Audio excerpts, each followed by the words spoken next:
আমাদের আবার কি কাজ? আমরা কি কোনো কাজে-বাজ করি নাকি? সারাদিন শুধু ফোন নিয়ে টেপাটেপি করি। আর এই যে সারাদিন ঘরের সমস্ত কাজবাজ করা, ঘর গোছানো, রান্নাবান্না করা, সবাইকে সময় মতো খেতে দেওয়া, তারপর তাদের যত্ন আত্তি করা, আত্মীয়স্বজন আসলে তাদের আবার আলাদা যত্ন আত্তি করা, এগুলো আবার কোনো কাজ নাকি? এগুলো তো একটা বউয়ের কর্তব্য। বাড়ির বউ হলে এগুলো করবে না তাহলে কি করবে? আর যেটুকু সময় পাবে সেটুকুতে যদি একটু ফোন ধরো তাহলে চোখটা কপালে উঠে যাবে সবার। সবাই মনে করে সারাটা দিন হয়তো ফোন নিয়েই বসে থাকে। আসলে ফোনে যে কী করে সেটা তো তাদের বোঝার ক্ষমতা নেই। আর যদিও বা বোঝে সেগুলো আবার অন্যজনকে বোঝাতে যাবে কেন? তাহলে যদি পাছে বউয়ের দাম বেড়ে যায়, বউয়ের দাম বাড়ালে তো চলবে না। পাড়ায় গিয়ে বউয়ের নামে নিন্দামন্দ না করলে নিজে উপরে উঠে থাকবে কি করে? তো এই রকম কিছু শাশুড়ি আছে জানো তো, সব কিছু বুঝেও এমন একটা নাটক করবে যেন কিছুই সে জানে না, সমস্ত কিছু ঘটিয়ে বলবে আমি তো কিছু করিনি, আমি তো কিছু জানি না। তো হ্যালো সবাইকে, গুড মর্নিং। কেমন আছো বন্ধুরা? আশা করি তোমরা সকলে অনেক ভালো আছো, তোমাদের পরিবারের সবাইও অনেক অনেক ভালো আছে। আর আমি মামনি, আমি আর আমার পরিবারের সবাইও এই মোটামুটি ভালোই আছি।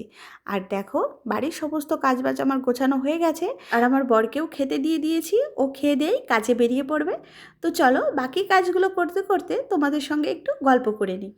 তো দেখো বন্ধুরা, সারাদিনের আমরা এই যে সংসারের কাজবাজগুলো করতে করতে যখন শরীরটা আমাদের একদম ক্লান্ত হয়ে যায়, কিন্তু যাদের জন্য এত কিছু করছি তারা যদি একটু প্রশংসা করে না, তাহলে ক্লান্তিটা আর ক্লান্তি থাকে না, অনেক এনার্জি পাওয়া যায়।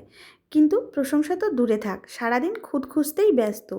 আর এই খুঁতগুলোকে বাড়িয়ে বাড়িয়ে আত্মীয় স্বজন পাড়াপড়শির কাছে না বললে বউকে তো ছোট করা যাবে না, আর বউকে 10 কথাও শোনানো যাবে না।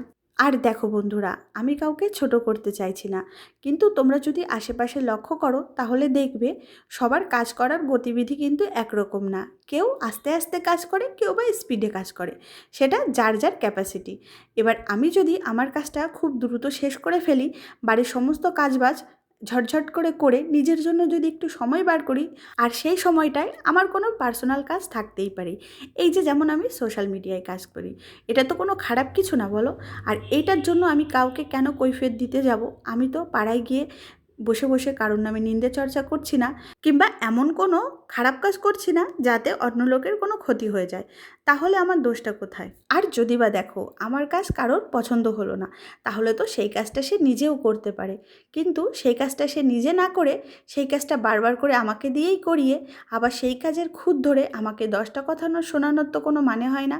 আর এগুলো নিয়ে রোজ রোজ অশান্তি কারই বা সহ্য হয় কতদিন বলো? আর এগুলো নিয়েই যদি আমি কিছু বলতে যাই তখনই শব্দ আমার ঘাড়ে এসেই পড়ে। আর দেখো, দিনের পর দিন শ্বশুরবাড়িতে যদি বিনা দোষে এই রকম কথা শুনতেই হয়, তখন একটা মেয়ে সবার প্রথম তার স্বামীর কাছে গিয়েই বলে। আর আমার স্বামী তো নীরব দর্শক, সে বোবার মতো শুধু সব কিছু দেখে, তার বুক ফাটলেও মুখটা কিন্তু ফোটে না। আর যখন আমি মুখ বাড়িয়ে কিছু বলতে যাই তখন আমি বেয়াদব হয়ে যাই। আর আমি এটা ভালোভাবেই খেয়াল করে দেখেছি, দেখবে যারা সমস্ত কাজবাজ গুছিয়ে করে, সংসারের সব কাজবাজ জানে, তাদের কপালটাই এইরকম আমার মতন পোড়া হয়। আর যারা দেখবে কিছুই পারে না, বাপের বাড়িতে কোনো কাজবাজি শেখেনি, আর শ্বশুর বাড়িতে গিয়েও না তাদের কোনো কাজবাজি করতে হয় না, তাদের শাশুড়িরা তাদেরকে মাথায় তুলে নাচে, আবার তাদেরকে মেয়ের মতন ভালোবাসে। আর এই যে দেখো, বাসনগুলো ধুতে ধুতেই এমন মেঘ করেছে যে তাড়াতাড়ি করে দৌড়ে এসেছি ছাদে, যেহেতু অনেকগুলো জামাকাপড় মেলা ছিল, তো সেগুলো তো তুলে নিলাম। তারপর আকাশটাকে দেখতে এত ভাল লাগছিল, যেহেতু হাওয়া দিচ্ছিল খুব, আর কষ্টও হয়ে গেছে, মনে হচ্ছিল না নিচে যাই, তাই খানিকক্ষণ এই যে ওপরে থেকে থেকে হাওয়া খাচ্ছিলাম।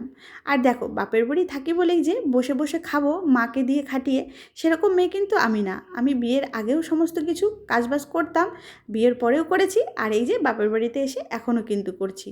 অনেকে এটা নিয়েও জ্বলে যে আমি হয়তো কাজবাজ করব না বলে বাপের বাড়িতে এসে থাকি। আসলে সেটা কিন্তু না, আমাদের একটা খারাপ পরিস্থিতি হয়েছে বলেই আমাকে এখানে এসে থাকতে হচ্ছে। তোমরা হয়তো অনেকেই সেটা জেনে থাকবে। তো যারা বোঝে না তাদেরকে আমার বুঝিয়ে লাভ নেই। আমার প্রিয় মানুষগুলো বুঝলেই আমি তাতেই খুশি। তারপর দেখো বন্ধুরা, আমার খুব খিদে পেয়ে গেছিলো। এই যে তোমাদের তো বলিনি মা আজকে কী কী রান্না করেছে। আর আজ আমাদের বাড়িতে রান্না হয়েছে ভাত, কাঁকরোল আলু ভাজা, আলু দিয়ে ইলিশ মাছ দিয়ে ঝোল, আর আমড়ার টক। তো আজ মা অনেক কিছুই করে ফেলেছে, যেহেতু একা হাতে মাকে রান্নাটা পুরো সামলাতে হয়েছিল আর বাকি কাজগুলো আমি করছিলাম, তার জন্য মাকে হেল্প করতে পারিনি। আর রান্নাগুলো বেশ ভালোই হয়েছে, আমড়ার টকটা বিশেষ করে ভাল লাগছিল খেতে। আর যেহেতু আমি টক খেতে পছন্দ করি, তো যাই হোক বন্ধুরা, আজ এই অবধি।